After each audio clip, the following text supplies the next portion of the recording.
The New York Giants wrapped up mandatory minicamp, and I have some final thoughts on that. Plus, what did we learn about this team this spring? That's all coming your way next on the Locked On Giants podcast.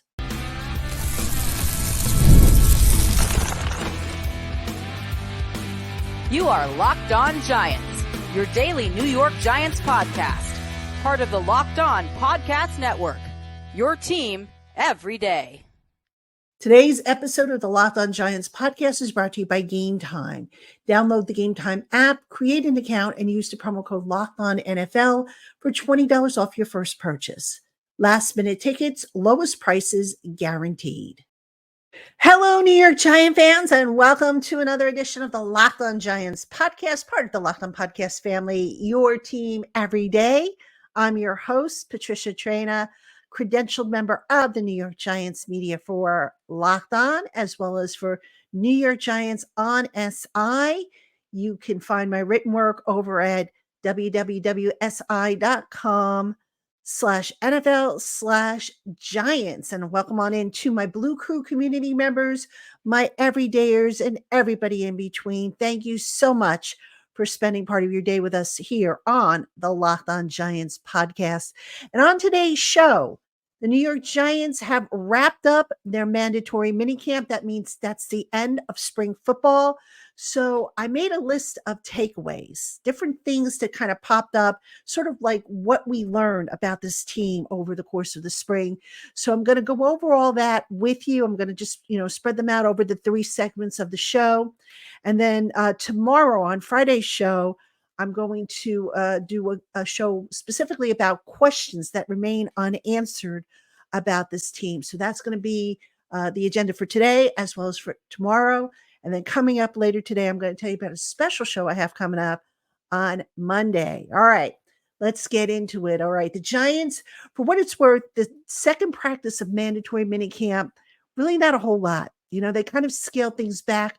Because, at the end of the day, when I went and I added it all up, the Giants had something like 20 different guys who were dealing with some sort of injury or some sort of limitation and weren't able to practice, right? Specifically, the 3 receivers that got injured, in day one, that forced Brian Dable to kind of scale things back a little bit. So really the Giants' final practice of the spring lasted about maybe an hour, a little over an hour. A lot of 11 on 11, some individual work, and that was all she wrote. So not a whole lot to come from that practice. But let's talk about what we've learned coming from the spring. And I'm going to start off with something that hasn't been officially announced, but to hear Brian Dable talk about it, to hear Mike Kafka talk about it, the announcement's coming. It's pretty much set in stone, and that is Brian Dable will be the play caller this year on offense. All right. Now, again, Dable hasn't come right out and confirmed it, but he was asked about it today and spoke about it. He was asked about it going back earlier in the year and spoke about it. Mike Kafka was asked about it a little bit about, if he loses the play calling, how does that affect his role? And pretty much just listening and reading between the lines, so to speak, Dable's going to call the plays. And I, for one, am glad that he's going to do it because not only does this shift the onus onto Dable, who is probably feeling a little pressure to get things right with this offense, but I just feel like it's going to be a better dynamic for the coaching. All right. So you're going to have Kafka upstairs in the box. Dable will be downstairs on the sideline. I just feel like maybe there's going to be a little bit more collaboration, better collaboration than what we have seen in the past from the play calling. And, this isn't a knock against Mike Kafka. He did a fairly decent job, all things considered, that he hadn't been a play caller previously until being hired by the Giants. But this was really, the right decision to make. By Dable. That's why the Giants hired him, for his creativity as a play caller. And you know what? It's going to benefit, I think, the Giants sideline tremendously because, somebody asked Dable today, or actually made the comment and said, hey, you seem a lot calmer now that you were calling plays. And Dable kind of admitted it. So the dynamics on the sideline, if Dable does indeed call the plays, which again, I think he's going to do, that changes. It becomes a little bit less, walking on eggshells, and a little bit more focused, a little bit more cohesive.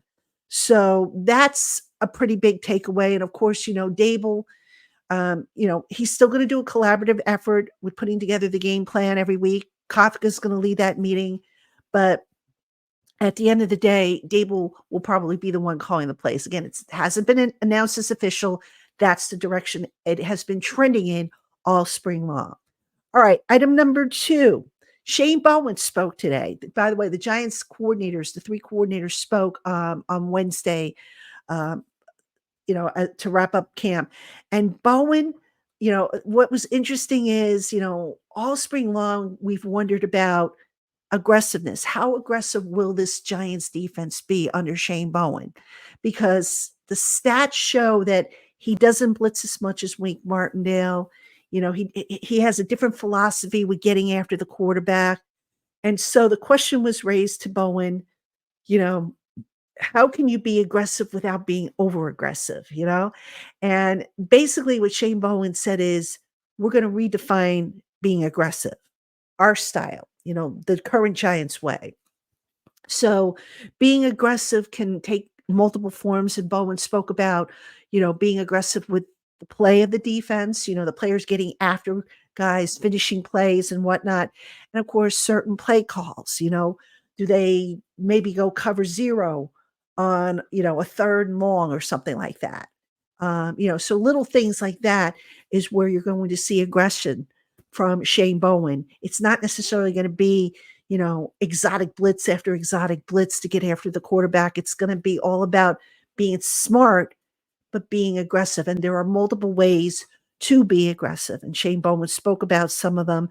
And, while we're on the topic of defense, one of the things I was kind of like watching for were different formations. Now, I always tell you guys that the springtime is a time for coaches to experiment with different personnel groupings, different, play calls and whatnot. And there was one particular personnel grouping, the Giants dime package, or you can call it a big dime package if you want. The package had Bobby Okereke, Nick McLeod at inside linebacker. Micah McFadden, by the way, has not been able to practice. He's one of the 20 or so players that hasn't worked because of an undisclosed injury. But Bobby Okereke, Nick McLeod at inside linebacker, Deontay Banks, Cordell Flott, the perimeter cornerbacks, Jason Pinnock, and Dane Belton at safety, and Andrew Phillips as the nickels. So that's 6 defensive backs. So that would give you your dime package. Pretty interesting package in that, that's a lot of speed on the field. So we'll see if Bowen keeps that package. Now, what's interesting is Tyler Newman, you figure he might have kind of made strides towards a starting job. I mean, that's kind of what everybody's expecting. Not quite there yet. That doesn't mean that, he won't get there. Still has some stuff to learn. He's coming along, but, they're still kind of, grooming him at this next level. So Dane Belton has been getting more of the first team reps at safety alongside of Jason Pinnock. So that's one example, like I said, of an interesting defensive package. And, look, in the spring practices, obviously there's no contact, there's no pads. So you can't really judge the quote unquote aggression of the defense, but you can kind of tell that their objective is going to be to move the quarterback off the mark. And really there's more than one way to so-called skin a cat, if you will, regarding how they're going to get the pressure on the quarterback and maybe force a few incomplete throws, maybe some turnovers and whatnot. All right, coming up next, I've got some more takeaways on what we have learned from what I've learned, which I'm going to pass on to you, from the New York Giants spring football practices. So please don't go anywhere. Hey, Giant fans, with the dead period coming up in the NFL calendar, I'm really looking forward to catching some shows and concerts in the area. And no matter what event I end up choosing, I never have to worry about getting tickets thanks to Game Time. With Game Time, there are always great seats available at competitive prices. They even offer last minute money saving deals, and they take the guesswork out as far as fees, seat views, and other aspects that can make ticket buying a nightmare on other systems. Game Time even offers event cancellation protection, and if you find tickets in the same section and row for less elsewhere, Game Time will give you 110% of the difference. So go on and get the event tickets you've been wanting. Download the Game Time app, create an account, and use the promo code LOCKEDONNFL for $20 off your first purchase. Last minute tickets, lowest prices guaranteed. Terms apply. All right, everybody, welcome back to the Locked On Giants podcast. I'm your host, Patricia Traina. And as I mentioned at the start of the show, on tomorrow's program, we're going to do questions that still remain about this Giants team. And probably you guys can figure out what some of the questions are, but we're going to talk about them, go into a little more detail. And then on Monday, I have a very, very special show for you. I'm very, very lucky in that I was able to book one Mike Garafolo of the NFL Network to come on the show. He's going to come on. Actually, we're going to tape the interview on Friday. So that will be my Monday show. Starting next week, I think I'm going to probably go to a summer schedule where I'm going to do maybe 3 to 4 shows a week. But you'll still get content. There's still plenty to discuss about the Giants, even though we're going into the dead period. And I hope you will continue to tune in to the Locked On Giants podcast. All right, let's get back to my list of takeaways and what I learned about this Giants team, stuff that I'm passing on to you. All right, this one's kind of obvious, and this one I think everybody was waiting to find out about. Malik Neighbors is the real deal, folks. I mean, I look at Malik Neighbors, and he kind of reminds me of a bigger, stronger, and if it's even possible, a faster Odell Beckham Jr. Now, here's the funny thing about Malik Neighbors. All right. The kid's not a complete project yet. All right. So Brian Dable and even Malik Neighbors spoke about how much more he has to learn. Now, there are certain things that maybe he didn't do at LSU that they're going to want him to do in this offense. And you go and you watch him practice and you say, my gosh, he's like, it's almost like a man amongst boys. And that's not necessarily meant to be a slap at the other receivers, but this kid is so polished considering he's a rookie. Now, obviously, you want to see how he does against, NFL competition once the pads go on and the cornerbacks can get physical with him. So you want to see how well he does there. But this young man, folks, he is exciting to watch. The real deal. Just, again, reminds me so much of Odell Beckham Jr., but a better version, believe it or not, of Odell. All right. Another thing that kind of came up. We heard from Michael Gabriel, the special teams coordinator. And, everybody's interested in the new kickoff return rule. And the main takeaway there is that the new kickoff return is going to be like a running play, just like, a regular offensive play where the ball's kind of handed off. But in this case, it's going to be kicked to the returner. And as the Giants worked different guys at kickoff returner, most of them were running backs. So it's got me wondering if that's the way they're going to go. Are they going to go with running backs to return, to run the ball back, because running backs, you think of a running back, good vision, the ability to cut on a dime and whatnot. And it just makes too much sense, I think, not to go in that direction. Now, what is going to be interesting, and Gabriel said, that they're still trying to figure this out, as far as pitfalls and whatnot. It's also going to affect how they keep certain personnel. Like your core special teams group, for example, is going to change slightly. And, you might see more bigger bodies because if it's going to be like a running play, you're going to want to have the beef up front blocking for you. And then on the coverage, obviously you're going to want fast, speedy people who can get down the field once the returner catches the ball and, starts to take off. So, they're still kind of working that out. I did ask Gabriel about that, and he said, it does change the type of personnel makeup, but, obviously what's going to factor into the equation is the roster and what they need as far as the numbers. And they're going to devote certain spots, obviously, to core special teamers. But how many they actually do, that remains to be seen. And I think that's what Gabriel was trying to convey when I asked him about that. All right, next item on my list: the Giants still have faith in Evan Neal. All right, now I've spoken about Evan Neal on the show this week and how it was a bit of a head scratcher that he was able to do some work early on in camp, in the OTAs, and then all of a sudden the last OTA number 9, and both days of the mandatory minicamp, they backed off and they basically had him doing rehab. So I mentioned how yesterday he came out to practice about 50 minutes into the start of practice, went and pumped on the bike, then went back inside. One of the observations that was made is that Evan Neal just seems detached from the team. He comes out by himself, goes back in by himself.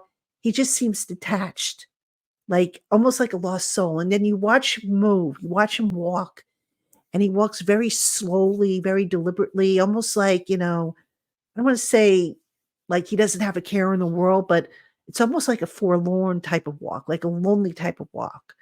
So I don't know if that's a result of, his ankle is still bothering him or whatnot, but, you know, there was some question about whether the Giants still believe in Evan Neal. Now you're probably thinking, well, what are they going to say? What else are they going to say if you ask them, do you have faith in Evan Neal? They're going to say no. Actions kind of speak louder than words, folks. Now, there was one instance where we asked Brian Dable about Evan Neal, and he kind of, I don't want to say flinched, but he grimaced a little bit, almost like, oh my, I got to answer a question about Evan. But he gave the correct answer. They still believe in him, that he's working his tail off. He's doing well in the classroom, and that's all well and good if he's doing well in the classroom. But you know what? You got to do well on the field, because you could be the brightest student in the classroom, but if you come out and you can't execute your assignments, then what good is it? It doesn't correlate sometimes. What you would think it would, that if you understand your assignment in the classroom, you're going to be able to execute it on the field. But sometimes it just doesn't correlate. So, it's interesting because I was talking with one of my colleagues today, and we were like, gee, do you think this is headed down the Eric Flowers route? I don't think that's where it's going. I mean, Eric Flowers he just had a really bad attitude right from day one. I don't think Evan Neal is like that. I do believe Evan Neal is trying, but we got to see it. And one of the things I'm curious to see, and I know I'm getting ahead of myself here, is how much of a rope does Evan Neal have? The expectation is he'll start at right tackle. I want to see that he starts at right tackle when they reconvene for training camp, and that he doesn't start on the pup list, because now I'm starting to wonder, you're making progress, and now all of a sudden they're pulling you back and telling you, oh, just sit it out, when they could have done the same thing all along. They could have had you go through individuals and kept you out of the team part. Something's not adding up there for me. What that something is, I don't know, but there's just something brewing, and that's going to be interesting to see. But the coaches, like I said, both Dable and Kafka, said that they have faith in Evan Neal. But then again, like you might ask, what else are they supposed to say? So actions, folks, will speak louder than words when it comes to Evan Neal. All right, I got a few more for you coming up right after this.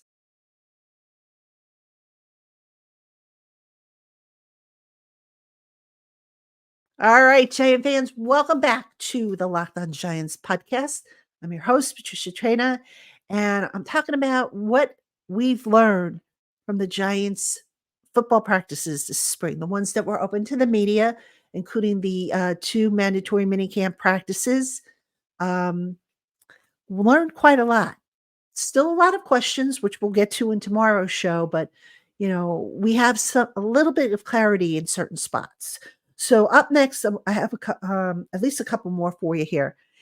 Daniel Jones, let's talk about him because we haven't talked about him yet on the show. And he's obviously been a big storyline this spring.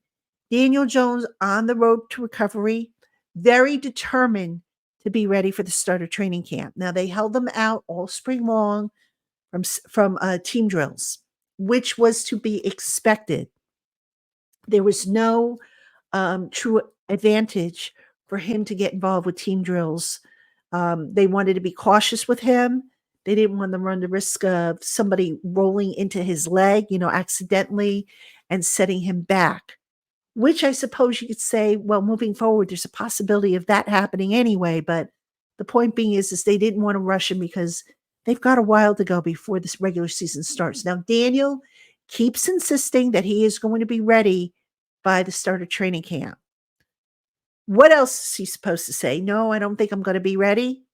So put me in the camp of I'll believe it when I see it, because look, there's a 5-day acclimation period. So even if the Giants wanted to give him a little bit extra time, they could say, okay, Daniel, take a few extra minutes, a few extra days.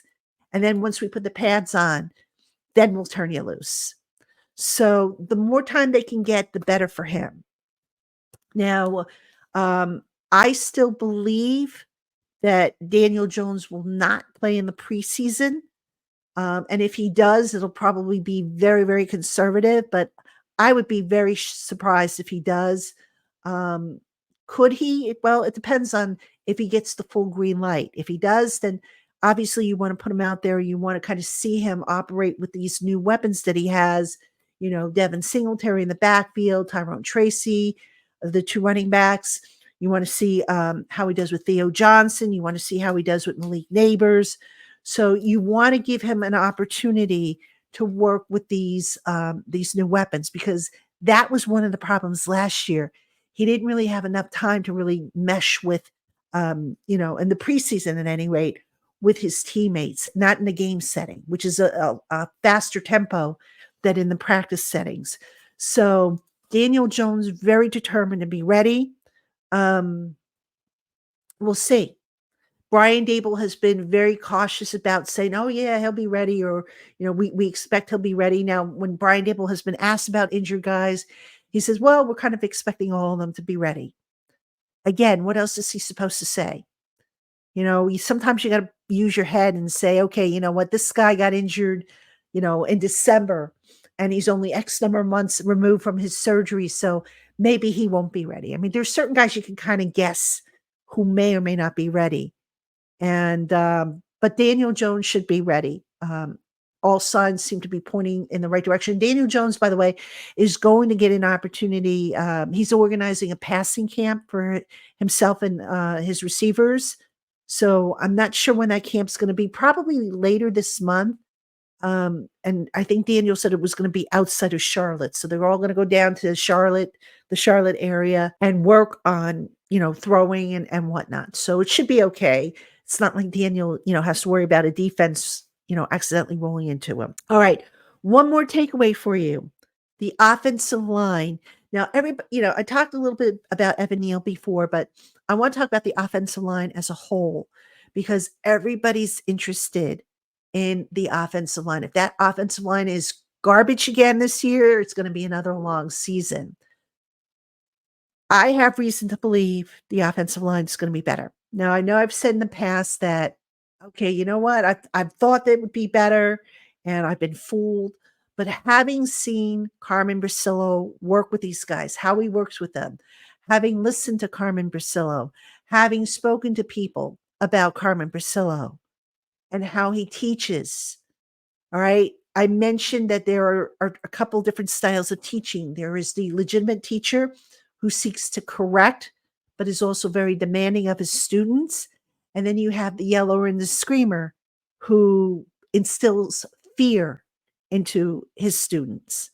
Brasillo is the teacher who looks to correct and who is demanding, but who will also work with a guy who is making an effort. And as far as I know, just about every member of that offensive line has bought into what Brasillo is teaching and how he approaches offensive line play. Now, he is changing a few things up with certain guys. For example, John Runyon spoke about how he developed a few bad habits in Green Bay that kind of got swept off to the side. And he comes here and Brasillo notices them and he works with him to get those corrected.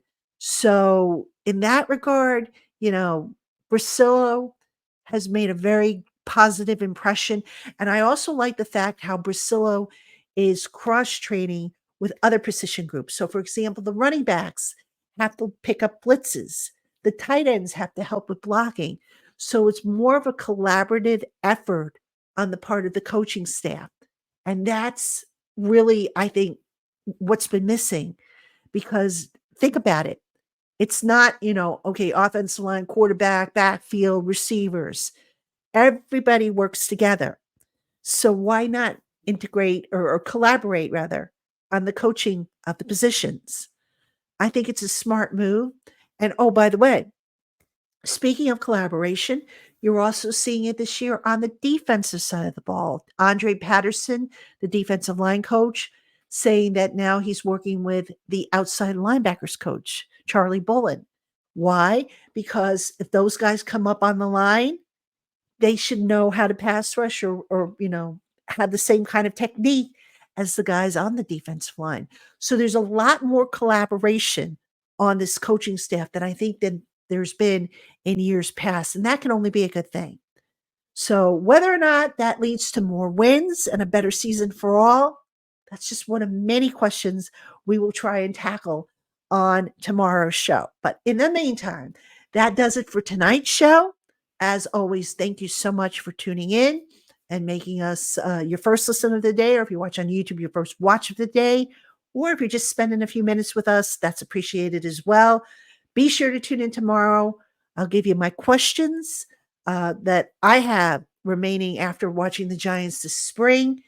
And then we'll send you on into the weekend as we start the long 6-week period, which is going to go by quickly because there's excitement about training camp coming up, but we start the 6-week down period time. So until tomorrow, Giant fans, have a great one. And again, thank you for tuning in.